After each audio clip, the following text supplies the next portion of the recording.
Alright, so it definitely has been a little while since I posted a video. I meant to do this one a little bit sooner. I've been working on it for about a month. I just got busy with some freelance stuff and didn't get around to finishing it, so sorry about that.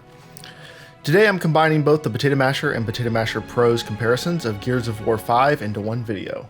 The OG Masher part will be pretty short. I sold my original Xbox One a few months ago since I never used it except for videos, and it's been the least powerful gaming platform ever since it came out.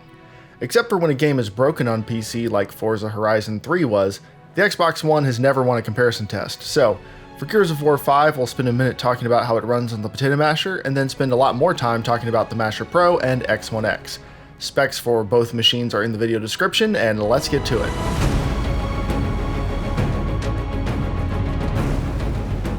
It's hard to believe that we're coming up on 5 years of the Potato Masher series.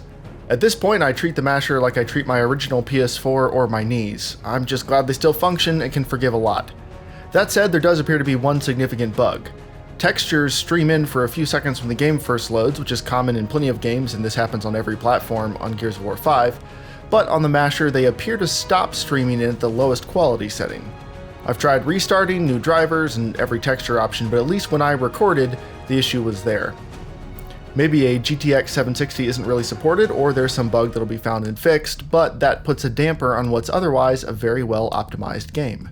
At 1080p and medium settings, the Masher has plenty of overhead to maintain a smooth 30 FPS even in effects heavy scenes, so while the experience isn't buttery smooth, it's very consistent and likely better than the OG Xbox One minus the textures issue. Lighting, effects work, and shadows are all quite good. If you only have a machine as powerful as the Masher, I'm confident you'll be able to have a decent experience playing the game. Now, on to the Masher Pro.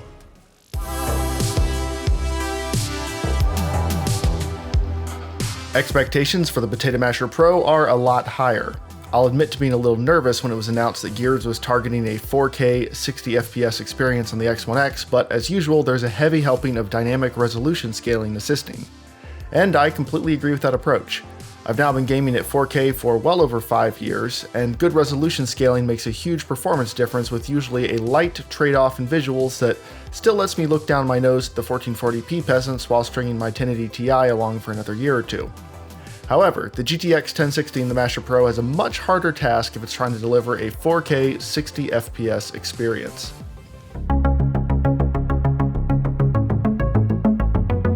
To keep things interesting, I optimized settings and recorded all footage for the Masher Pro before I ever started the game on the Xbox One X, so I'd be making choices based on what made sense to me and not just trying to match the visuals on console. At 4K base resolution and a custom blend of high-ish settings, the Masher Pro stays in the 50s but can't lock at 60 FPS in the built-in benchmark. Also, this awesome results screen says that the game was only at native 4K for 50% of the frames, so after trying a few different combinations of settings and resolutions, I settled on 1720p, which is about 80% of native 4K in this custom blend of medium settings.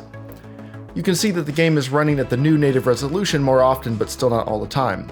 Even so, there's a noticeable improvement over, say, 1440p's sharpness and detail, while still maintaining good-looking visuals and a solid frame rate. So how does this compare to the Xbox One X? Remember how I said I chose the Masher Pro settings before looking at the Xbox One X? Well, it looks like I chose a slightly lower resolution than the Xbox's target, because in most scenes the Xbox appears to have slightly more resolution detail. It also has more bloom lighting, although that's a setting I could have increased on the PC without much of a performance hit. Absent on the Xbox is any meaningful ambient occlusion, which continues to frustrate me. While Gears' implementation isn't the most nuanced or realistic that I've seen, it makes a very noticeable difference in the Masher Pro's sense of depth and realism in scenes. The Masher Pro also has significantly better textures for some assets since I installed the optional textures pack. I don't think anyone will have any complaints about the Xbox One X's textures though, even if they're a little bit worse. In cutscenes, I have the Masher Pro set to lock at 30 FPS with motion blur, and the blur is superior to the Xbox One X. The Xbox has a stronger bokeh depth of field effect, but it appears to be slightly less accurate than on the Masher Pro. The Xbox has more draw distance on some of its detail at larger distances from the player, but that's in smaller details that don't significantly change the presentation. Overall, both machines trade back and forth enough and both deliver a similar level of quality. Importantly, this quality comes with rock-solid performance, and for a game that's all about movement and slick combat, 60 FPS is the right decision and makes sense that that's the Xbox's target. But what if you want the flexibility of gaming at native 4K?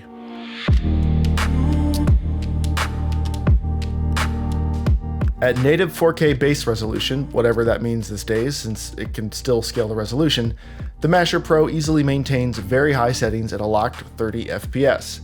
For most any other game, this would be a huge achievement in 2019, but since Gears is a 60 FPS game on all but the original Xbox, 30 FPS does feel a little too choppy for how the game is meant to be played. After a few minutes I got used to it and everything was fine, but the difference is noticeable. Also surprising were some of the visual upgrades. In this scene, the X1X still has more foliage detail at distance. Is that just a difference in art style between the platforms? That would be unusual, but it does happen. Could it be that the X1X has a higher setting than is even available on PC? That would also be very rare, but it's theoretically possible.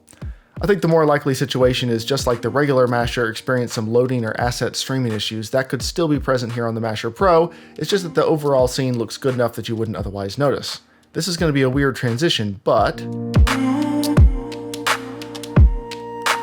So the Masher Pro is sharper at 4K than the X1X is at whatever resolution it's running, obviously. But is the trade-off worth it? Normally I'm running the PC at 60 FPS and demonstrating how that's better than 30 FPS on console, but this time I'm doing the reverse. Do you think the visual bump on PC is worth the frame rate being halved?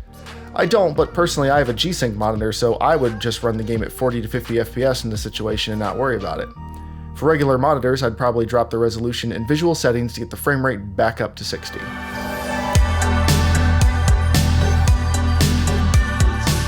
Gears of War 5 is a fun game. I've never been the biggest Gears fan, but I've been diving deep into Horde mode with some friends, and the slick gameplay and distinctive visual style are a lot of fun. Additionally, the extra care and dedication the Coalition put into the PC port, options menu, and overall game stability are appreciated, even if there's a bug or two. While this isn't the most cutting-edge game visually, it's solid and easy to recommend. I'm considering this a tie between the X1X and Masher Pro since they trade off in most situations. While the PC obviously gives you more flexibility, both offer similarly great experiences. Thanks for watching, and who's up for a Red Dead Redemption 2 video?